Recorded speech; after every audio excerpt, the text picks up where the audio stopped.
আজকে দুপুরে মেনুটা নিয়ে চলে এলাম। এই যে দেখুন, একটু দেরি হয়ে গেল, একেবারে ঝরঝরে ভাত, ধোঁয়া উঠছে, দেখতে পাচ্ছেন? ভাতের পর এই দেখুন, রং দেখেছেন? সজনের ডাঁটা, আলু, বেগুন, উচ্ছে দিয়ে একটা তরকারি, দেখতে পাচ্ছেন? এইটা দেখুন, লাল লাল, দেখেছেন? এটা হচ্ছে বোয়াল মাছ। বোয়াল মাছ আর বোয়াল মাছের মাথা, দেখেছেন কি সুন্দর লাল লাল? এটা দেখুন, ঘন ঘন ডাল, দেখেছেন? ঘন ঘন ডাল, ঘন ঘন ডাল। ডালের সাথে এই যে আজকে একটু অন্যরকম, এই যে রুই মাছের পোনা ভাজা, ভাজা দিয়ে খাবো।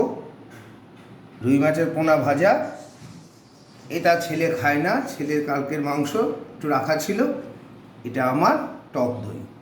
ঠিক আছে, ভালো লাগলে সাবস্ক্রাইব করবেন, কমেন্টে জানাবেন।